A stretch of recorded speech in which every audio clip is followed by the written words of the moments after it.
शर्ले येथील जागृत देवस्थान माऊली मंदिरात गेले 5 दिवस पल्ली उत्सव सुरू आहे। या पल्ली उत्सवासंदर्भात आपण या देवस्थानचे मानकरी इथे उपस्थित आहेत, त्या मानकऱ्यांकडून या पल्ली उत्सवाबद्दल जाणून घेत आहोत। देवस्थान हे पूर्वीपासून जवळजवळ 6-7 पिढ्यापासून आपल्याकडे हे पल्लीचा उत्सव 5 दिवस चालू असतो। पौर्णिमेच्या दुसऱ्या दिवसापासून ह्या उत्सवाला सुरुवात होते आणि त्याची सांगता 5व्या दिवशी पल्ली भरून तिची परवानगी करण्यापर्यंत असते।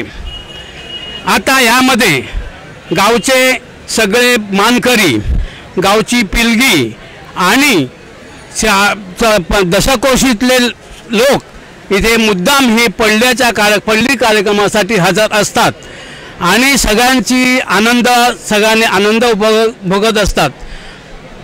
देवामध्ये देवाच्या काय म्हणतात ते गाभाऱ्यामध्ये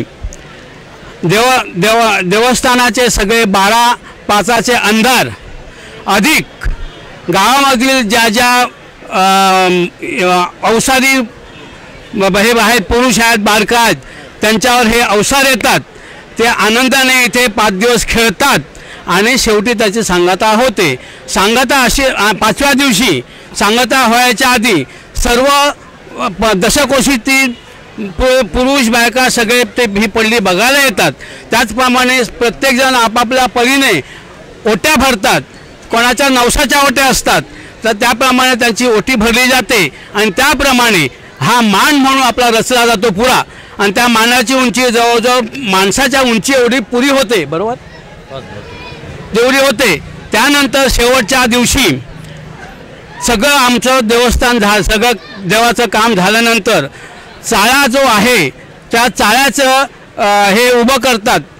12 अंधार आणि चाळा ही देवाची एकमेकाचे हे घेतात, संमती घेतात आणि पल्लीची सांगता करण्यासाठी त्या पल्लीचे 2 भाग केले जातात। 2 भागामधून एक भाग त्याच्यामध्ये नारळ असतात, खण असतात, साड्या असतात, तांदूळ असतात, जे फुलं असतात। 2 भाग केल्यानंतर एक भाग पल्लीमध्ये भरला जातो। राहिलेलं सगळं जेवढं का अर्ध्या भागामध्ये येईल ते सगळं पल्लीमध्ये भरून, राहिलेलं गोण्यामध्ये भरून ते सगळं ह्याच्यामध्ये भरल्यानंतर पल्ली आणि बकरा, त्याच्याबरोबर बकरा असतो, बकरा आणि पल्ली देवळाभोवती प्रदक्षिणा घालतात।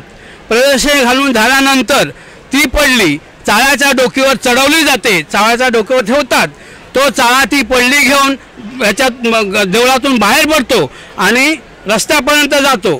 त्यानंतर दुसरे कोणतरी ती पल्ली घेतात।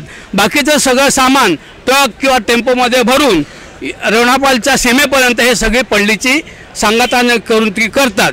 रोणापालच्या सीमेवर गेल्यानंतर रोणापालचे लोक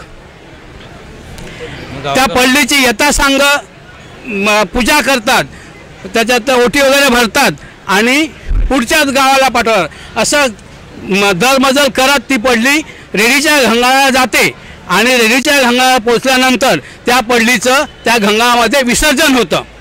ही परंपरा आहे। हे आपली पल्ली प्रत्येक 2 वर्षांनी म्हणजे प्रत्येक 1 वर्ष आड करून दुसऱ्या वर्षी किंवा तिसऱ्या वर्षी ही त्याचा कार्यक्रम चालू होतो। मी प्रमोद मधुकर कामत, राणा नेतडे या जिल्हा परिषद मतदारसंघातून मी निवडून आलेलो आहे आणि सिंधुदुर्ग जिल्हा परिषदेचा शिक्षण आरोग्य सभापती म्हणून माझ्याकडे पद आहेत। माझ्या जिल्हा परिषद मतदारसंघातील शर्ले गावात माऊली मंदिर आणि माऊली देवस्थान हे जागृत देवस्थान आहे आणि दर 3 वर्षात 1 वर्ष आड असं हे पल्लीचा कार्यक्रम इथं उत्सवात होतो। सावंतवाडी तालुक्यातून नाही, संपूर्ण जिल्ह्यातनं आणि गोव्यातनं सुद्धा इथं भाविक येतात आणि इथं लाखोच्या संख्येने इथं भाविक येतात आणि या नवसाला पावणारा देव म्हणून प्रसिद्ध आहे। मी सुद्धा माझ्या वतीनं आता देवाकडे मागणं मागताना माझ्या तालुक्यात आणि जिल्ह्यात सुखसमृद्धी नांदत हवी, ह्या जिल्ह्यात विकासात्मक भरभराट व्हावी, लोकांना समृद्धी पण मिळावी असे ईश्वरचरणी प्रार्थना केलेली आहे। आणि मी ईश्वरचरणी ही प्रार्थना केली जे भाविक येतात त्यांची मनोकामना पूर्ण व्हावी आणि आमच्या शर्ल्या त्याचबरोबर माझ्या मतदारसंघाबरोबर जिल्हा गावचा भरभराटीला व्हावा ही ईश्वरचरणी प्रार्थना। मी सरपंच उदय थोरी या गावाचा सरपंच म्हणून काम करतो। या गावात गेले 5 दिवस ही भरलेली पडली एकदम उत्साहात या ठिकाणी पार पडते. पूर्वी म्हटलं जात होतं की या गावात जे रोगराई काय पिढा असेल कोणाचे बाधा असेल तर त्या पडलीच्या ह्याच्याबरोबर सगळ्यांचे रोगराई नष्ट होई गावात. आणि आजूबाजूने या लोकांनी या ठिकाणी भाग घेतात आणि चांगला या ठिकाणी सर्वांना प्रसाद मिळतो. चांगला एक उत्सव या ठिकाणी गावात होतो आहे. त्याचं कौतुक वाटते आणि या गावात अशाच प्रकारचं सहकार्य करावं असं मी त्यांना म्हणतो आहे. शर्ले येथे गेली शेकडो वर्षे हा पल्ली उत्सव सुरू आहे. या गावातील सर्व स्थानिक लोकांनी तसेच या देवस्थानच्या भाविकांनी शेकडो वर्षाची परंपरा या उत्सवाच्या निमित्ताने जपून ठेवलेली आहे. या देवस्थानच्या या पल्ली उत्सवाबाबत मानकऱ्यांकडून आपण जाणूनच घेतले आहोत. व्हिडिओ जर्नलिस्ट विद्युत सापळेसह सागर चव्हाण, लाईव्ह सिंधुदुर्ग.